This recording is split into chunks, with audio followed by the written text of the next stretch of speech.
నమస్తే. నేను మౌనిక శంకర. ఇప్పుడు ముస్లిం మహిళలకు మెయింటెనెన్స్ ఇవ్వాలి అని సుప్రీంకోర్టు వర్డిక్ట్ వచ్చింది. లేటెస్ట్‌గా హాట్ టాపిక్‌గా నడుస్తుంది. అసలు ఈ కేసు ఎక్కడ షురువైందో తెలుసుకోవాల్సిన బాధ్యత కూడా మన పైనుంది. ఇట్లాంటి ఐటెమ్ నమూనా కేసులన్నీ కూడా మన ఓల్డ్ సిటీలనే అబ్దుల్లాలే చేస్తారు. అండ్ వీళ్ళకు ఎంఐఎం సపోర్ట్ వల్ల వీళ్ళకు ఇంత ఉన్మాదాన్ని వీళ్ళు మొత్తం కూడా మొదటగా ఇంట్ల పెళ్ళాల మీద నుంచెళ్ళి షురు చేస్తారనమాట. అయితే మన ఓల్డ్ సిటీలో ఉన్న అబ్దుల్ తన భార్యను బాగా టార్చర్ పెడితే ఆమె తట్టుకోలేక ఫ్యామిలీ కోర్టుకి వెళ్ళి ఫ్యామిలీ కోర్టులో డివోర్స్ అప్లై చేసి మెయింటెనెన్స్ అడిగితే ఫ్యామిలీ కోర్టు 20,000 మెయింటెనెన్స్ ఇవ్వాలని అబ్దుల్కి చెప్తే అచ్చా 20,000 ఇవ్వాలన్నా నేను అని హైకోర్టుకు పోయింది. ఇక మన హైకోర్టు ఏం చేసింది, 10,000 మెయింటెనెన్స్ అని 20,000 ఇవ్వకపోతే ఇవ్వపోయినావు అని చెప్పింది. మన అబ్దుల్కి 20,000 నచ్చలేదు, 10,000 నచ్చలేదు. అందుకనే సుప్రీంకోర్టుకు పోయింది.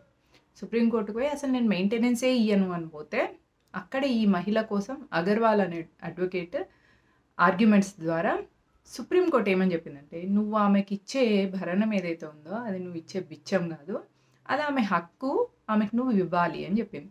Maintenance is not a charity from a husband, irrespective of a religion every married women should have this right అని సుప్రీంకోర్టు ఇచ్చిన వర్డిక్ట్.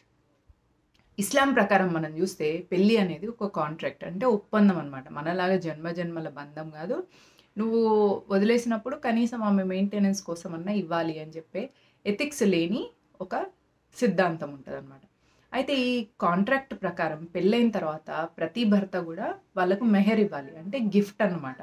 అయితే ఈ గిఫ్ట్ని వీళ్ళు ఏం చేస్తారు, చాలాసార్లు డైవోర్స్ అయినప్పుడు చూద్దాంలే అని చెప్పేసి అప్పటిదాకా ఇయ్యరు అనమాట. ఆ గిఫ్టే ఇయ్యరు పెళ్ళైన తర్వాత.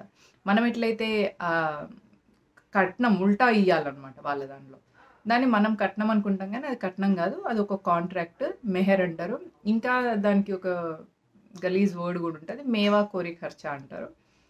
ఇవన్నీ ఏంటిదంటే తలాక్ తర్వాత అల్బత్తా అంటే మెయింటెనెన్స్ కింద ఇవ్వాలి అన్నప్పుడు 90 డేస్కి మాత్రమే ఇస్తారనమాట. ఆ 90 డేస్కి ఎందుకు అంటే, ఆ 90 డేస్లో ఒకవేళ ఆమె ప్రెగ్నెంట్ అయితే దానికోసం అని చెప్పేసి ఆ అబ్జర్వేషన్ పీరియడ్ అనమాట ఆ 90 డేస్.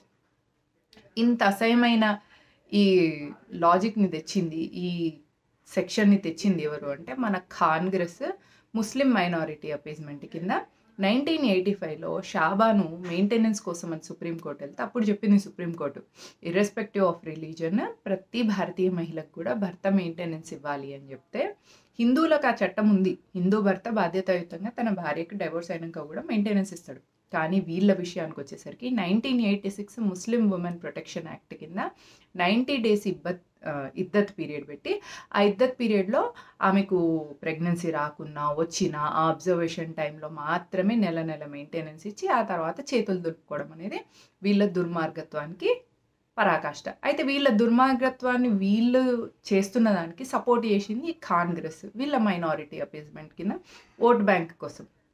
వీళ్ళు ఇప్పుడు ఏం మాట్లాడతారు, రైట్ టు రిలీజియన్, అంటే మా రిలీజన్ని మేము ఫాలో అయ్యే రైట్ మాకుంది అని అన్నప్పుడు, మరి ఆ మహిళలకు కూడా ఒక భారతీయ మహిళగా ఆమెకు ఒక హక్కు ఉంటుంది, ఆమెకు ఓటేస్తుంది, ఆమె పిల్లల్ని అంటే ఆమె పిల్లలకు కూడా ఈ దేశ పౌరులుగా వాళ్ళకు అధికారం వచ్చినప్పుడు ఆమెకు కూడా బేసిక్ రైట్స్ ఉంటాయి కదా.